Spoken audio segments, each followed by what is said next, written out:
இந்த உலகத்தில் வாழ்ந்த உமர் ரலியல்லாஹுடைய மகனார் ஒரு தடவை ஒரு சபையிலே இருக்கிறார்கள். 2731வது செய்தியாக திருமதியிலே பதிவு செய்யப்பட்ட ஒரு செய்தி. அந்த நேரத்தில் ஒரு மனிதர் இப்னு உமர் ரலியல்லாஹு அவர்களுக்கு பக்கத்திலே இருந்து தும்முகிறார். தும்மிய போது அல்ஹம்துலில்லாஹ் வஸ்ஸலாத்து அலா ரசூலில்லாஹ், எல்லா புகழும் அல்லாஹ்வுக்கே, அல்லாஹ்வுடைய தூதரின் மீது ஸலவாத்தும் ஸலாமும் உண்டாகட்டும் அப்படி என்றார். இப்போது தும்மினா நமக்கு தெரியும் அல்ஹம்துலில்லாஹ் என்று சொல்ல வேண்டும் என்று தெரியும், அதுதான் இஸ்லாம் என்று தெரியும். இப்னு உமர் ரலியல்லாஹு அவர்களுக்கு பக்கத்திலே இருந்த அந்த மனிதர் அல்ஹம்துலில்லாஹ் என்று சொல்லிவிட்டு மேல் மிச்சமாக ஒரு வார்த்தையை சேர்த்து வஸ்ஸலாத்து அலா ரசூல் வஸ்ஸலாமு அலா ரசூலில்லாஹ், அல்லாஹ்வுடைய ரசூலின் மீது சாந்தியும் சமாதானமும் உண்டாகட்டும் என்று கேட்டார்கள். இப்ப இப்னு உமர் அவர்கள் இவர் ஏதோ சும்மா சொல்றாரு போல அப்படி என்று இருக்கிறார்கள். திரும்ப தும்முறார். தும்மிரவர் மீண்டும் அல்ஹம்துலில்லாஹ் வஸ்ஸலாத்து வஸ்ஸலாமு அலா ரசூலில்லாஹ் என்றார்கள். உமர் அவர்களுடைய மகனார் இப்னு உமர் சுன்னாவின் மீது வளர்க்கப்பட்டவர்கள், ஏகத்துவத்தின் மீது வளர்க்கப்பட்டவர்கள், இறை தூதரின் போராட்ட களங்களை சந்தித்தவர்கள், சஹாபாக்கள் பட்ட வேதனைகளையும் சோதனைகளையும் கண் முன்னே கண்டு வளர்ந்தவர்கள், சஹாபாக்குடைய காலங்களில் இறை தூதருடைய காலங்களில் சின்னஞ்சிறார்களாக இருந்தவர்கள், இறை தூதருடைய மடியிலே வளர்ந்தவர்கள். அப்படிப்பட்ட சஹாபாக்குடைய உணர்வுகளும் இறைவனின் மீது உள்ள கடமைகளும் பேச ஆரம்பிக்கிறது. கேட்டார்கள், என்ன சொன்னீர்கள் என்று கேட்டார்கள். நான் அல்லாஹ்வுடைய தூதரின் மீது ஸலவாத்து சொன்னேன் என்று சொன்னார். அப்போது சொன்னார்கள், எனக்கும் தெரியும் ஸலவாத்து சொல்ல, நானும் ஸலவாத்து ரசூலுல்லாஹ்வின் மீது சொல்லக்கூடியவன் தான், நானும் ரசூலுல்லாஹ்வின் மீது ஸலவாத்து சொல்லக்கூடியவன் தான், நான் அதை கேட்கவில்லை. தும்மியதும் அல்ஹம்துலில்லாஹ் என்று சொல்லிவிட்டு வஸ்ஸலாத்து வஸ்ஸலாமு அலா ரசூலில்லாஹ் என்று எப்படி சொன்னீர்கள் என்று கேட்டார்கள். அந்த நேரத்திலே அந்த மனிதர் கேட்டார், நான் அல்லாஹ்வுடைய தூதரின் மீது ஸலவாத்து சொல்வது தவறா என்று கேட்டார். அல்லாஹ்வுடைய தூதரின் மீது நான் ஸலவாத்து சொல்வது தவறா தப்பா என்று கேட்டார்கள்.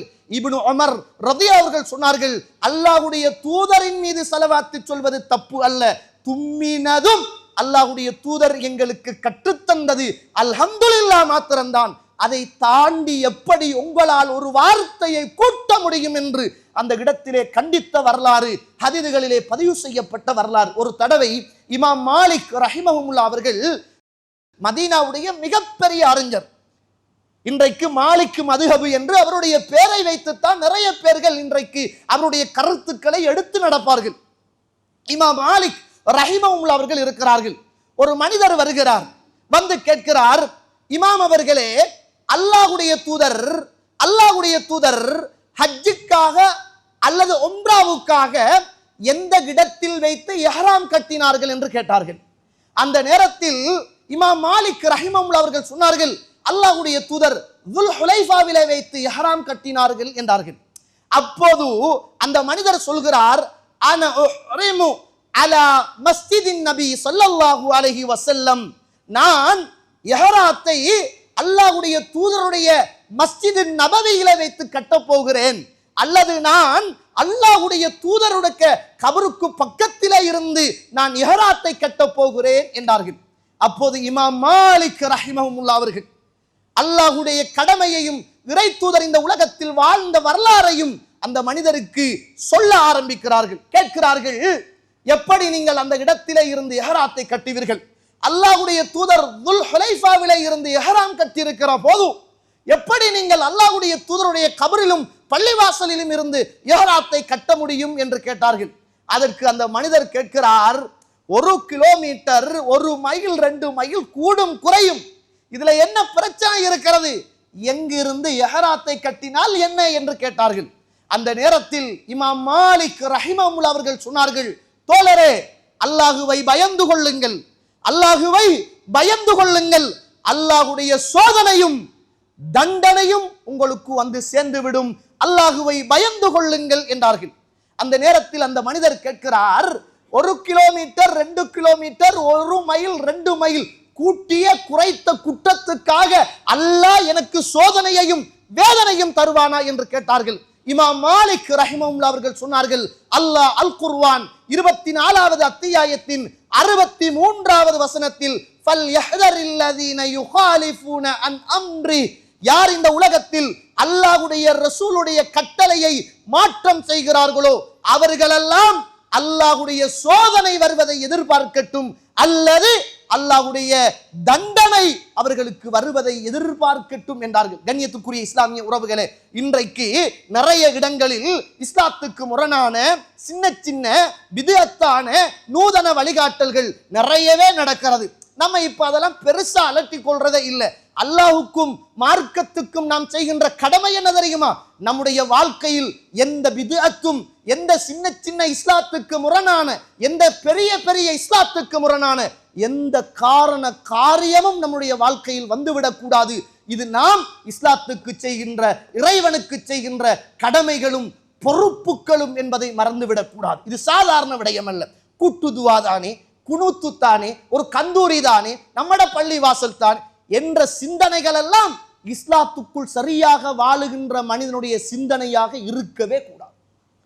ஒரு சுன்னாவுடைய பள்ளி வாசல் இருக்கிற போதும் சுன்னாவுக்கான முக்கியத்துவம் கொடுக்கப்பட வேண்டுமே தவிர, சுன்னாவை விட்டுவிட்டு பித்அத்தான உறவுகளோடு சேர்ந்து உட்காருவதை இந்த உலகத்திலே வாழ்ந்த சலஃபுகளும் சஹாபாக்களும் வெறுத்திருக்கிறார்கள் என்ற கடமை உணர்வுகளோடு இபாதத் செய்கிற போது கச்சிதமாக நடந்து கொள்ள வேண்டும் என்பதை நானும் நீங்களும் மறந்துவிடக் கூடாது. இது மிகப்பெரிய கடமை தோழர்களே.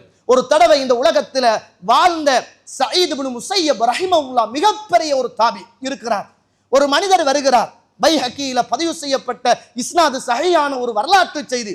ஒரு மனிதர் எப்ப பார்த்தாலும் சுபகு தொழுகைக்கு பிறகு 2 ரக்காத்து தொழுவார். அதை ருக்குவையும் சுஜூதையும் நீட்டி தொழுவார். பார்த்துக்கிட்டே இருக்கிறார்கள். மிகப்பெரிய ஒரு தாபி சயீத் இப்னு முஸையப் ரஹிமஹுல்லாஹ் அவர்கள் அந்த மனிதரை தடுக்கிறார். அந்த நேரத்தில் அந்த மனிதர் கேட்கிறார், நான் தொழுகிறதுக்காக என்னை நீங்கள் தடுக்கிறீர்களா? அப்போது சொன்னார், நீங்கள் தொழுவதற்காக நான் தடுக்கவில்லை, எப்படி இந்த தொழுகையை நீங்கள் தொழுவீர்கள் என்று கேட்டார்கள். அந்த நேரத்தில் இமாம் சயீத் இப்னு முஸையப் ரஹிமஹுல்லாஹ் அவர்கள் அந்த மனிதரை பார்த்து சொல்கிறார், இந்த தொழுகையை யார் உங்களுக்கு கற்றுத்தந்தது? எப்படி நீங்கள் தொழ முடியும்?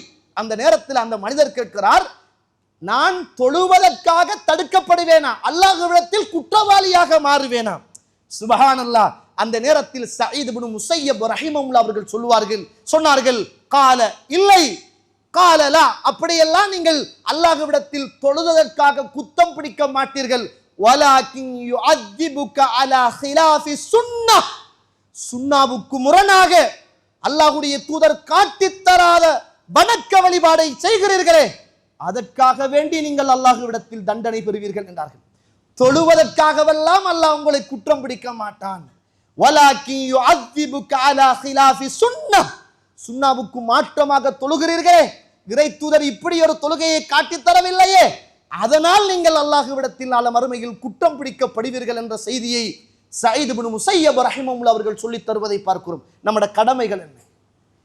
அல்லாஹ்வுடைய தூதர் முஆத் இப்னு ஜபல் ரலியல்லாஹு அன்ஹு அவர்களை அழைத்து போதித்த அந்த மிகப்பெரிய வரலாற்று செய்தி என்ன தோழர்களே? அன்த அபுதுல்லாஹ், அல்லாஹ்வை மாத்திரம் வணங்க வேண்டும். வலா துஷ்ரிகு பிஹி ஷைஆ, அவனுக்கு எதையும் நாம் இணை வைத்து விடக்கூடாது. ரொம்ப கவனமாக இருக்க வேண்டும். அல்லாஹ் அருள் செய்தவர்களை தவிர ஆரம்பத்தில் இன்றைக்கு பித்அத்தில் நிறைய ஸ்ட்ராங்காக இருந்தவர்கள், பித்அத்துக்காக வேண்டி தன்னை சுன்னாவோடு இணைத்துக் கொண்டவர்கள், அதுவும் சரி இதுவும் சரி அங்கேயும் சரி இங்கே எதற்கு சுன்னா பள்ளி வாசல் என்று கேட்கிறேன். நம்முடைய கபருக்கு நிறைய பேர் அப்ப அந்த மூளை செய்யற தவறா? அப்ப அவங்கெல்லாம் நரகவாதிகளா? நமக்கு தெரியலங்க. நமக்கு குர்ஆன் சுன்னா, நமது கடமை, இறைவனுக்கு நாம் செய்கின்ற கடமை, நமது பொறுப்பு. இறை தூதர் இந்த உலகத்தில் எப்படி நடந்தார்கள், நாம் சுன்னாவுக்கு முரணாக வாழாமல் இருப்பது, செய்யாமல் இருப்பது, அது நமது பொறுப்புகளும் கடமைகளும் என்ற மிகப்பெரிய வரலாற்று செய்தியை நானும் நீங்களும் உள்ளத்தில் ஆழமாக பதிவு செய்து கொள்ள வேண்டும்.